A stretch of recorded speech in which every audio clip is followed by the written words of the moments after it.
Cashiering and Cash Management Education Back to School 2020-21. Cashiering and Cash Management General Rules. Due to the pandemic, extra care has to be taken to make sure students and staff are safe. When cashiering in an area other than the normal area, the cashier must still follow the same basic rules of cashiering as if he or she were at their regular station. Encourage parents to set up online accounts so there will be less contact between students and cashiers.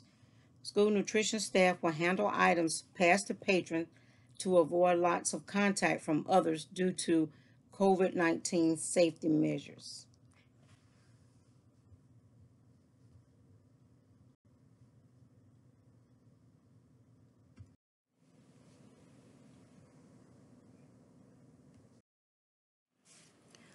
The role of the cashier: to recognize a reimbursable meal, to enter sales transactions correctly, to apply money to the correct accounts, to collect and count money correctly. This pertains to school staff assigned by principals as well as the school nutrition cashiers, and to have a great rapport with the patrons.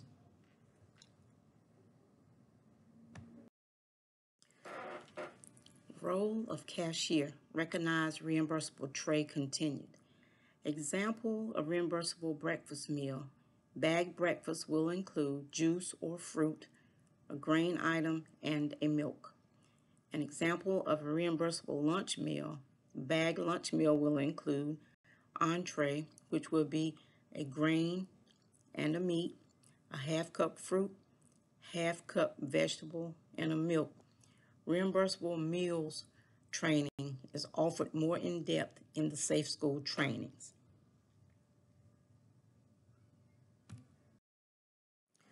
The role of the cashier: applying monies to accounts continued. The meal on account will be used for all non-paying students and prepaid students. The meal on account will deduct money from the account if the student has prepaid and count the meal. The student does not have any a la carte purchases. Option 1, if the student purchases a la carte items, then you would click on all a la carte items, then click on the meal on account, and the money for all items will be deducted from the prepaid account. Option 2, if the student purchases a la carte items, click on all a la carte items, click on the meal key, which would be breakfast, lunch, or after-school snack if applicable, then click on complete sale. This will also deduct money from the account and count the meal as served. Meal on account: this option serves a reimbursable meal and pays for it by account. It assumes that the patron isn't giving any money nor buying an a la carte item. The received on account: if a person is simply putting money on their accounts, not buying any items, then use the ROA or received on account button. Enter the amount, click on cash, click on ROA and the type of ROA, which would be cash or check, then click add money. All monies, including petty cash, must be counted by 2 people and in the manager's office or a designated area away from the point of sale terminal. There are certain steps that must be followed to start your day. Check your time and date on your computer, count your petty cash, log into the Quick Lunch program, select the correct sales mode, and check that you have selected the correct layout.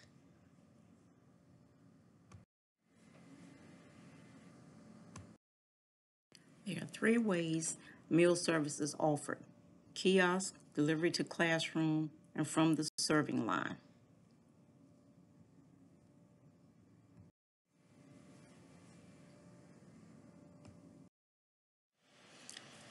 At the kiosk, students will get their meal, water, and a la carte items if purchasing from the server and check out by giving their name or PIN number to the cashier. Delivery to the classroom. At a CEP site, a classroom roster will be sent with the teacher or the designated person to check off the name of each student that receives a reimbursable meal. The responsible person will sign the roster and get it back to the school nutrition staff. At non-CEP sites, the cashier will go to the classroom area and check off each student that receives a meal and a la carte items and collect payment for those sales. An envelope will be provided to collect rosters, notes, and any payments received. When meals are picked up from the cafeteria, the person picking up should only receive meals for the students that are currently in attendance that day, and any items that are left may be shared but with other students if a particular student wants to share it. Food items are not to be saved.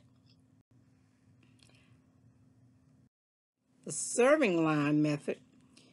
Students will come through the line and be passed a meal by the school nutrition staff.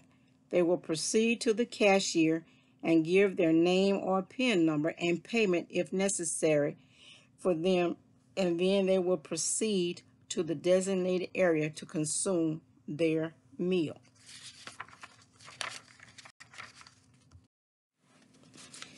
Ringing in a meal. The 2021 school year has some great news, even though we are all going through this pandemic. Students that are receiving reduced price meals will no longer have to pay for their lunch. Yes, both breakfast and lunch is at no cost to the student that qualifies for reduced meals. Cashiers should familiarize themselves with the menu selections each day and the price of all a la carte items. Cashiers must wait until the student gives their name or PIN number before ringing it into the point of sale system.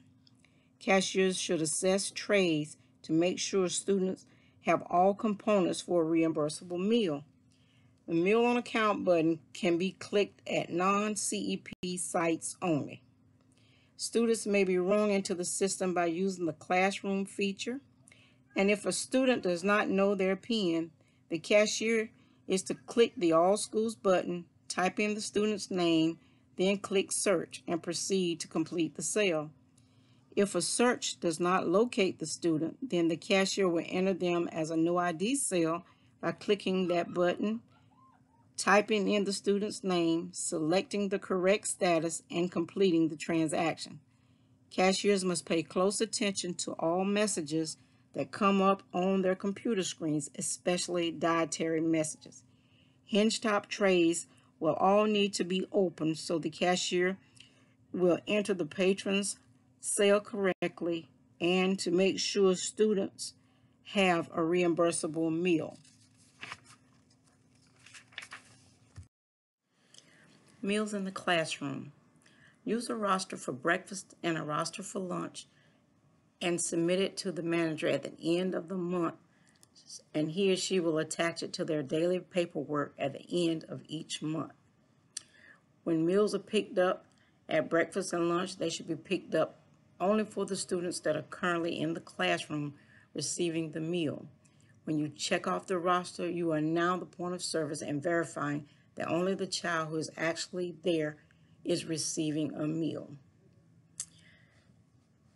Someone on the cafeteria staff will periodically visit to see that the students who get a tray are in attendance and receive the meal that was claimed, and to verify foods are not being saved. Keying EC student meals. If a student is brought through the line, there are a few ways to handle entering their meal or sales. A student may key their number on the keypad. Students may say their number if they're able. The teacher may put the student's PIN number on a label or a name tag so the cashier can read it and enter it. The teacher may give the cashier a roster with the students that are receiving a meal checked off while they are assisting other students with their meal tray.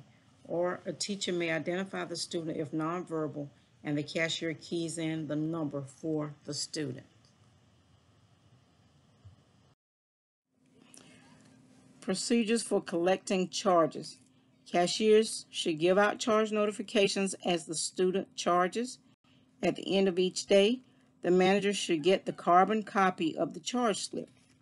Cashiers should discreetly remind students of their charges if they continue to charge. The manager should send home low balance letters weekly. Managers should make contact with parents informing them of excessive charges. And after unsuccessful attempts to collect outstanding charges, the manager should seek the help of their school administrators to collect the charges.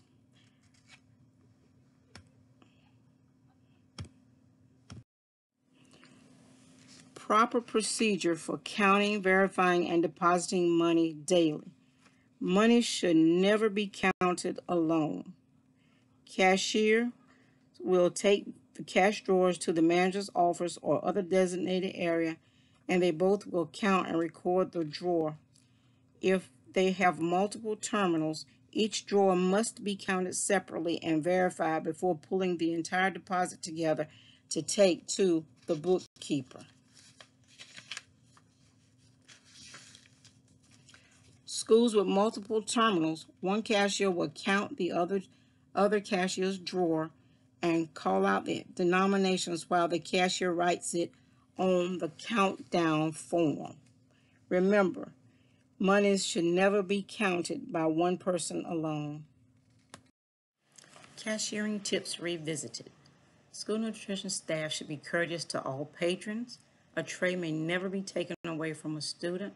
A student's meal status may not be disclosed to anyone but the parent and student. Cashiers must make sure that the tray is reimbursable, but they cannot tell a student to go back and get a specific item such as a milk. A current updated roster, pen or pencil, and paper should always be at the POS terminal. Cash should always be secured, and keys should never be left in or around the cash drawer. Attention must be paid to dietary notes and other notes on the screen. Cashiers must check that they are in the correct sales mode before they begin to key transactions. Cashiers must also count their petty cash before and after each meal service when counting down their drawer and record it on the cash drawer countdown sheet. Cashiers ring up items according to the prices on the a la carte poster, and hinge top trays must be open so the cashier can see what items to charge the patron for and to verify that the student has a reimbursable meal.